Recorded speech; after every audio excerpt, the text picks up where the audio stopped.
So this is the 2015 incomplete question. I'm going to go through all of the notes. First note, as usual, is goodwill.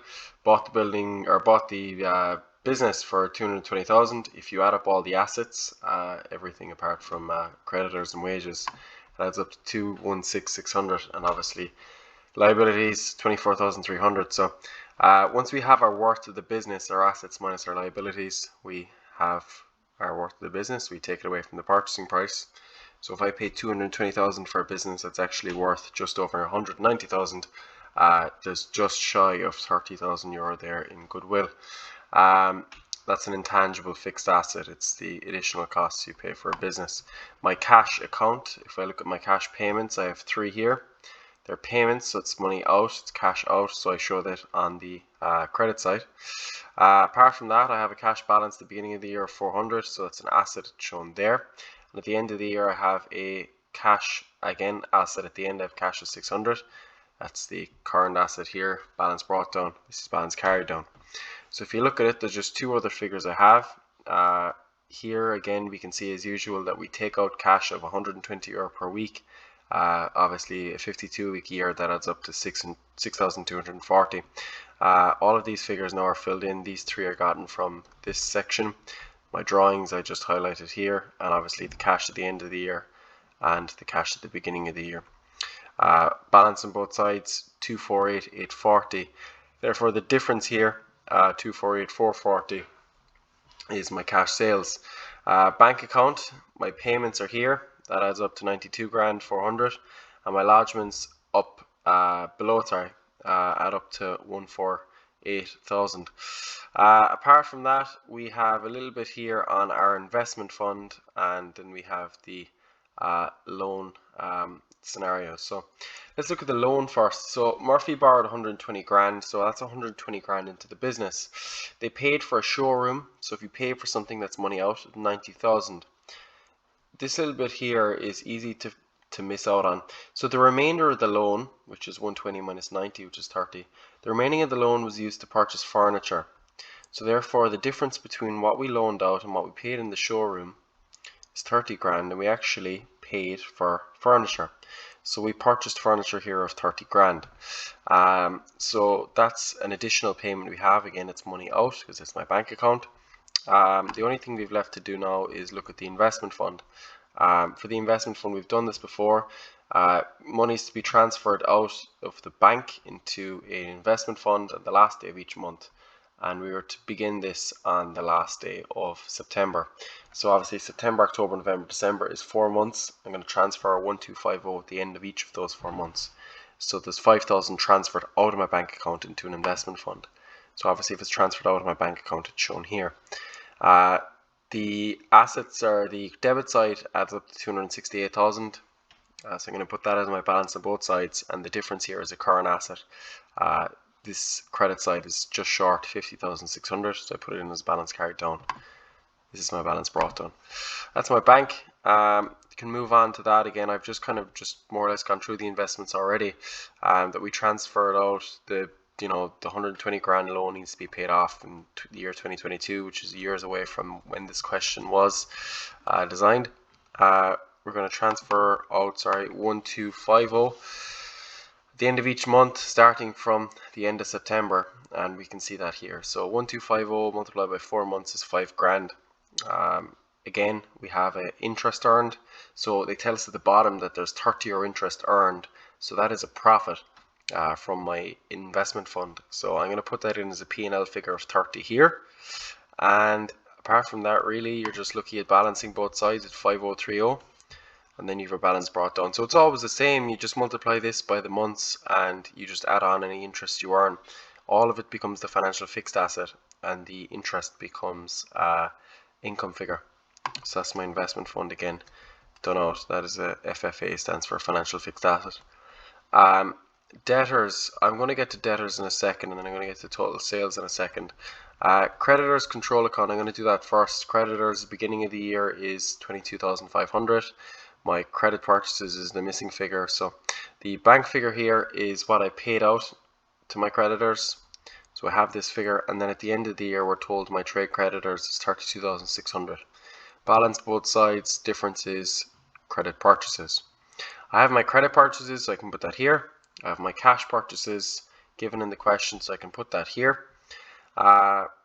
Only other thing you have to think about for purchases is that this is to do with stock. So every week we take from stock €100, so that adds up to 5,200 over the course of the year, and I need to take that away because that's drawings from stock. Everything else I purchased goes into my P&L here. It's the difference of 133,200. Again, these two figures, add them up. This is the balance on both sides. I have my drawings. The remaining amount is P&L. Insurance at the beginning of the year is 3 months, 1,200. I then paid for a further 12 months here, so we paid for 15 months.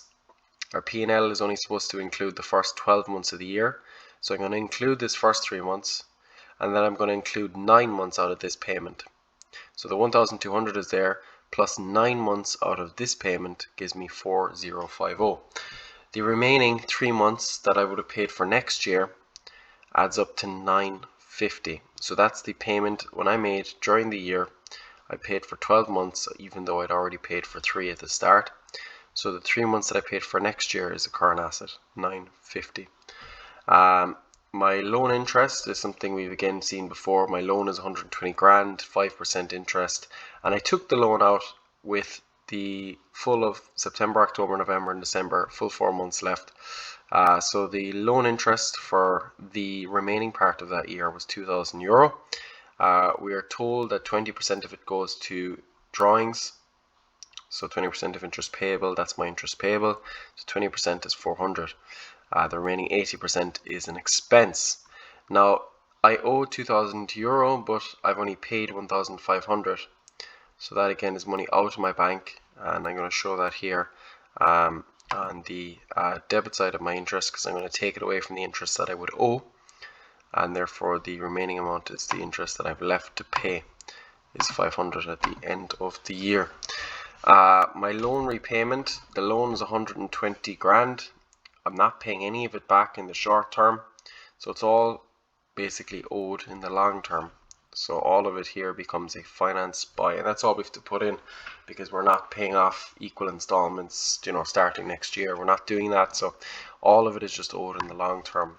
There's no huge necessity for a note here, but it can be handy to have the figure written down like this so that you remember to put it in for the balance sheet. Furniture. Now, where am I getting the furniture note? If you can remember, when you just see the question here, that we borrowed 120 grand and we bought a showroom for 90 grand, and the remaining amount was used to pay for furniture. And if you look down here in the question, it tells us that 25% of the furniture was for drawings. So not only did we buy furniture, obviously money out of bank, and I'm going to put it on the debit side here, but 25% of it was going to private use. So just get 25% of it, that's drawings. The remaining amount is fixed asset. Wages, given up here as wages due, but there's no figure for wages anywhere else. This is a liability, so wages and general expenses, I'll show it here. I'm going to include my general expenses, which is credit side for my cash because it's payments. So it's going to go debit side here, 4,500, and the difference is P&L. That's an expense. The difference for my wages.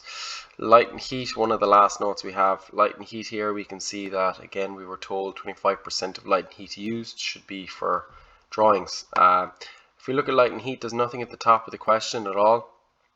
We can see here that there's money out of bank of 6,800, credit side of bank, debit side here, 6,800. At the end of the year, we also have a electricity due of 380, which is going to be a liability next year. So therefore it's a current asset here. There is no stock of oil at the end. So this is my light and heat used during the year, the amount that I paid for, and the amount of electricity I used but I haven't paid for.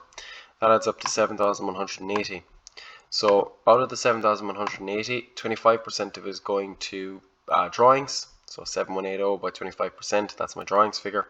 And the remaining amount here, which would be 7,180 multiplied by 75%. It's basically just whatever's left after drawings, just to show how I would get it. That is 5,385, and that's your general expense for light and heat. It's your, you're putting into your P&L.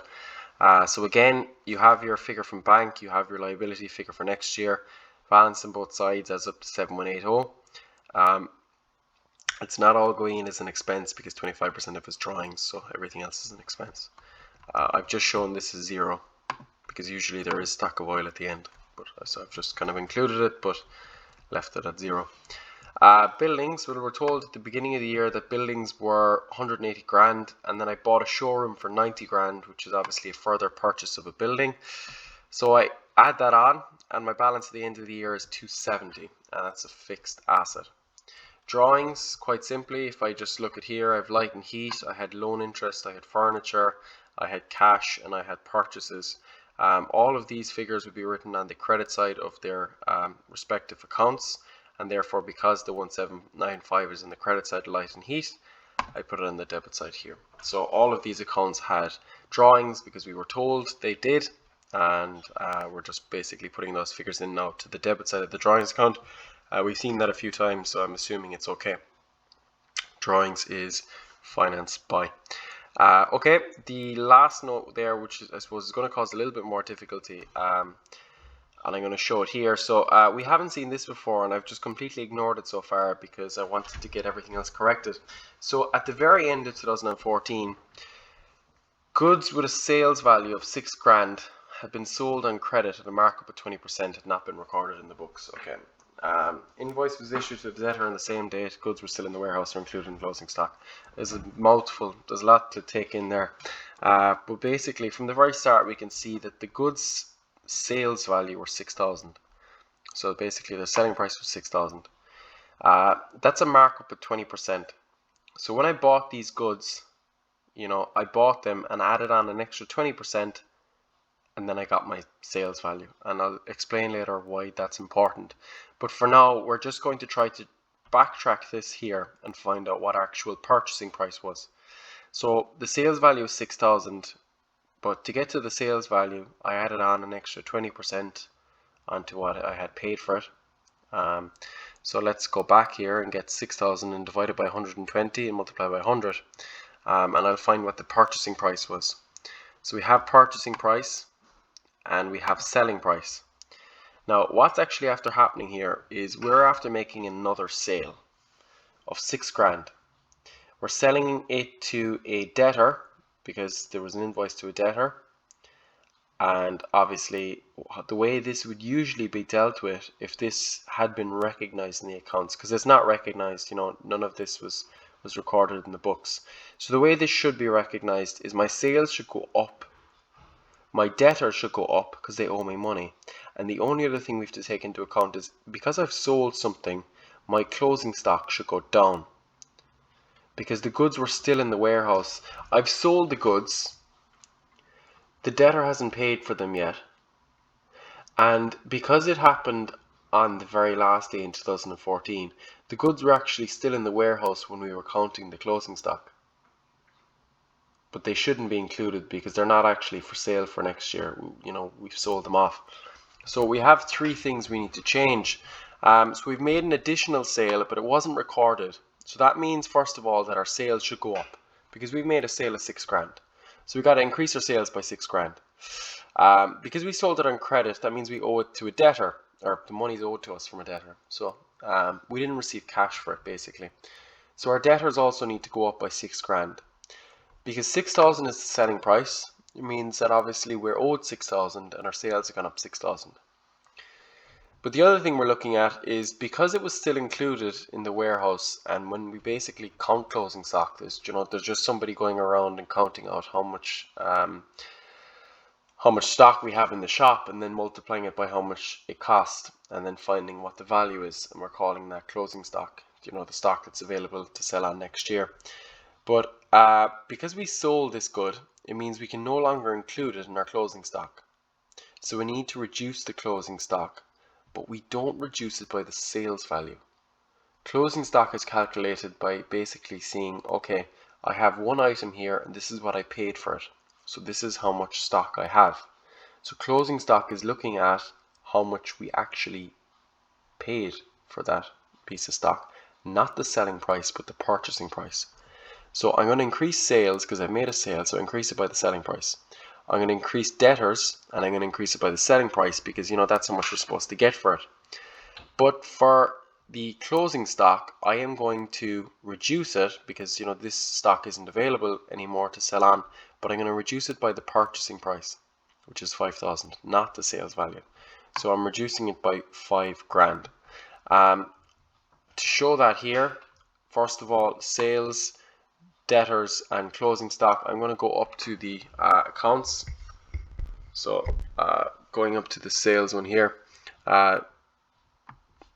Let's look at debtors first. So debtors, I've skipped over this so far, but my debtors at the beginning of the year was 18 grand. I received money from debtors of 34 grand, so that would be money into my bank. It'd be credit side here in my debtors control account. So I have those two figures put in. My balance at the end of the year for debtors is the amount that they owe us, and they owe us 20,400. But what happened to this note? This note is telling us that we made another credit sale. My debtors owe me another 6 grand. So they haven't actually paid me that yet. So the 20,000 that they give in the question plus the 6 grand is the amount my debtors actually owe me for next year, 26,400. So you notice here that I've added on 6,000. I've underlined it just to highlight it, and that 6,000 is coming from that note, the credit sale that was not recorded. I have my normal debtors that I owe next year, plus the additional 6,000 when I made another credit sale, and that's how much they actually owe us. So that's my current asset figure. The difference between balancing both sides and what's here on the debit side here, the difference is my credit sales, 42,400. As normal, I take my credit sales and I put it down here, 42,400, and I take my cash sales from up here, which you can see to be 248,440, and I obviously put those on the opposite sides to where they're shown in the accounts. My total sales ends up at 290,840. So what I've done is I've increased the amount my debtors owe me, and that's obviously increased this amount here for my credit sales, and that's all you need to do, because once you've increased your credit sales, that's obviously going to have increased your total sales. So the one thing you got to worry about here is there's an extra 6,000 owed, and that's owed from my debtors. So let's put that 6,000 in here, and that naturally will increase your debtors that they owe you, and it'll naturally increase this figure here, which will increase your total sales. So I've only just added that in there once, and it's changed both debtors and total sales. We've both of those accounts dealt with. And now finally as well, we just looked at it earlier that because this piece of stock which we sold was left in the warehouse when we counted our closing stock, it's no longer for sale, so it shouldn't be left anymore because we've actually sold it. So my closing stock for the year shouldn't be 16,200. I need to take away the cost of the one that I just sold, because closing stock is based on cost value. So 16,200 minus the cost of what I sold at 5 grand is 11,200. Now that is my new closing stock. 11,200 is my new closing stock. So because of this note here, you can no longer take these two figures anymore. The stock figure for the end of the year is now wrong, and the debtors figure for the end of the year is now wrong. We've corrected that. We added the extra 6 grand, and we corrected this. We took away the 5 grand. The rest is as you see it there. So what I'm going to get you to do now is, as we've previously done, I want you to do the trading profit and loss and balance sheet for this question. And we've corrected all of the notes, most of them done anyway, apart from that last change over there. And I want you to finish out the trading profit and loss and balance sheet. And I'll correct that with the theory tomorrow. Thanks for listening. Or it's not tomorrow, sorry, Thursday.